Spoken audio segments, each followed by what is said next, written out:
Assalamualaikum warahmatullahi wabarakatuh. Saya Ari Mardianto, NIM 15113021. Berikut saya ingin menjelaskan tentang usaha aksesoris HP yang saya jalani. Nah, untuk mengerjakan analis kelayakan bisnis di bidang aksesoris smartphone gitu. Baiklah, untuk pasar aksesoris HP ini termasuk pasar persaingan sempurna yang dimana banyak penjual dan pembeli yang bergerak di bidang ini. Untuk saya sendiri jatuhnya sebagai supplier, bukan produksi. Jadi saya rincikan saja penjelasan berikut. Berikut contoh-contoh barang yang akan saya jual di praktek kali ini. Dan ini stoknya. Di sini gudangnya. Yang bermain di bidang ini sangatlah banyak. Salah satu toko saya ada di Tokopedia, Lazada, Shopee, Bukalapak, JD.id, dan Blibli.com. Nah, ini toko saya Multi1. Untuk pesaingnya sangat banyak sekali. Salah satunya berikut ini.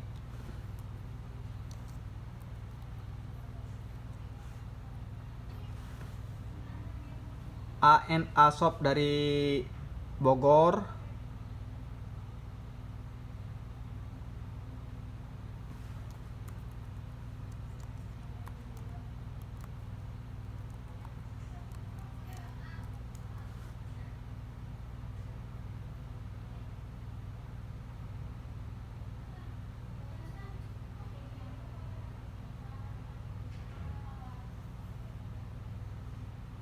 Dan masih banyak sekali pesaing-pesaing yang ada di Tokopedia seperti Senjaya Selindo, Yume, Alam Jetjet, Piu Piu Gadget, Nonsa Tekno, Levida.id, dan banyak lagi yang lainnya.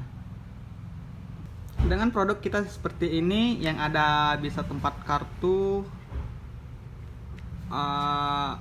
ATM, tempat foto, maka target bisnis kita adalah para karyawan kantoran atau wira swasta yang banyak menggunakan kartu seperti penyimpanan SIM, KTP, ATM, dan lain-lain seperti itu.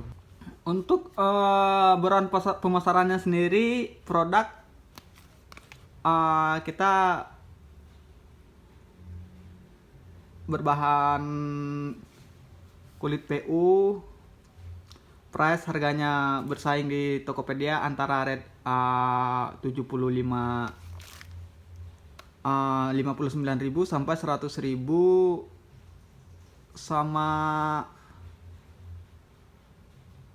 tempatnya kita jualan di e-commerce seperti Tokopedia, Lazada, Shopee, Bukalapak, JD.id, dan Blibli seperti itu. Untuk produksi sendiri dilakukan di China, yang berbahan kulit sintesis. Dan untuk proses produksi saya sendiri saya tidak terlibat, saya hanya sebagai importir aja, menggunakan belanja dari 1688.com, menggunakan jasa Cipo dan langsung dikirim ke Indonesia ke gudang saya kayak gitu. Untuk nilai ekonomisnya sendiri, casing ini bisa digunakan selama handphone itu beredar di pasaran, ya sekitar 2-3 tahun. Untuk penggunaannya sendiri bisa digunakan selama 5 tahun seperti itu. Untuk struktur organisasinya, kita masih mandiri. Untuk kedepannya kita menambahkan karyawan, menyewa gudang seperti itu. Untuk struktur organisasi tersebut, ya sekarang kita menggunakan bantuan dari aplikasi kasir.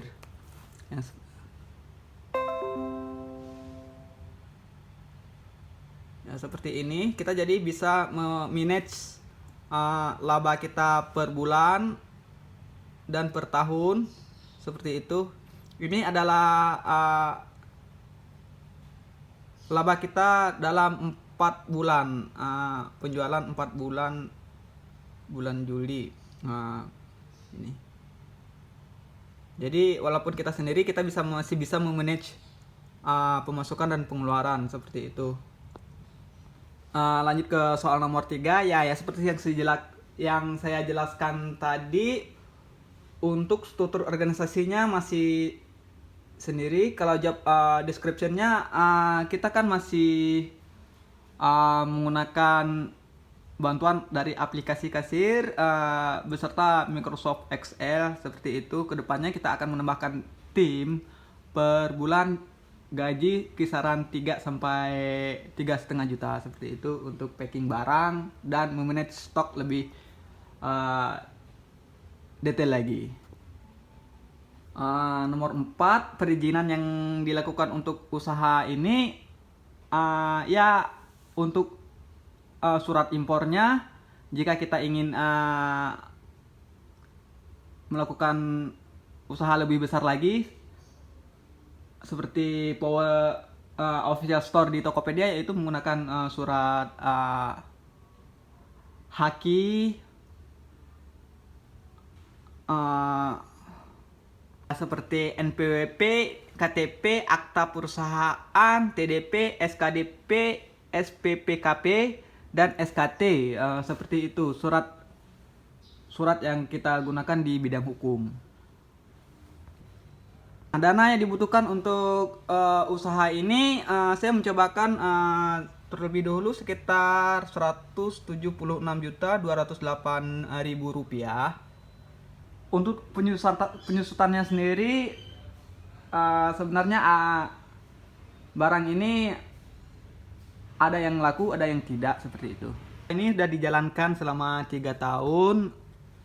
Jadi untuk dana bisa kita hitung 4 miliar untuk penghasilan dari Shopee. Artinya 4 bagi 3, artinya sekitar 1,3 miliar per tahun untuk omsetnya sendiri, kayak gitu.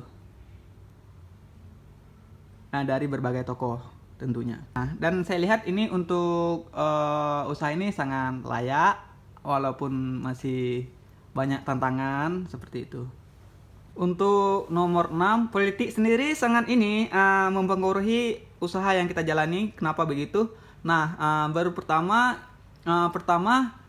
kemarin terjadi pemilihan casing Huawei yang sangat banyak sekali, dan ternyata keputusan politik Amerika Serikat yang memblok DKD Huawei mempengaruhi penjualan Huawei di Indonesia, dan barang yang kita beli sudah terlalu banyak untuk Huawei, maka akan berdampak tidak laku kayak gitu.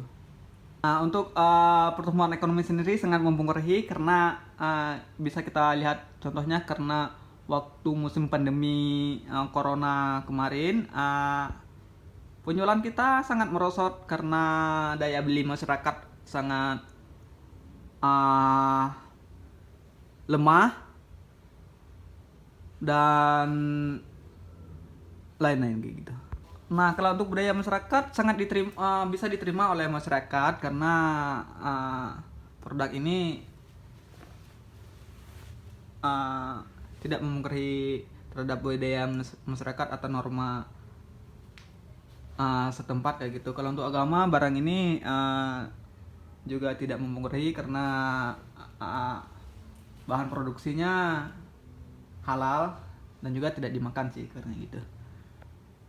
Nah, untuk lingkungan mikro sendiri ya seperti ini, penjual itu sangat banyak sekali, dan untuk pembeli rata-rata pengeluaran kita sehari untuk cash ini sekitar 100 produk per hari seperti itu.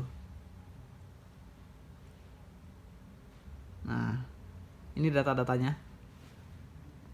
Nah, produk ini untuk pencemaran lingkungan sendiri, waktu produksi kemungkinan Ada ya, kalau untuk pencemaran berikutnya pasti ada, karena barang ini dipakai cuma 2 tahun. Jadi dipakai cuma 5 tahun. Jadi setelah itu dibuang, dan tentu mencemari lingkungan karena ada plastiknya di dalam kayak gitu. Kalau untuk case-nya, letter case-nya sih enggak kayak gitu, karena ini mudah diurai sama lingkungan. Nah, untuk risiko potensial sendiri yaitu barang ada sebagian yang tidak laku, sama kerusakan sama saat produksi. Nah, untuk aspeknya sendiri ada pemasaran. Kalau pemasaran, persaingannya sangat ketat sekali di bidang ini. Tapi untuk pelanggannya juga potensial, karena HP itu berganti tiap tahun. Untuk produksinya sendiri dilakukan di China dengan teknologi yang memadai dan bahan yang berkualitas. Nah, untuk kita sendiri, kita langsung impor dari sana melalui jasa Cipo dan lanjut ke gudang kita kayak gitu. Kalau keuangan mungkin sekitar 176 juta untuk modal awal. Nah, kalau untuk sumber daya manusianya, ya itu kita sendiri bagaimana mengatur persaingan dan persaingan harga, memanage stok, dan teknik-teknik promosi lainnya kayak gitu. Itu aja dari saya. Lebih dan kurangnya saya ucapkan terima kasih. Assalamualaikum warahmatullahi wabarakatuh.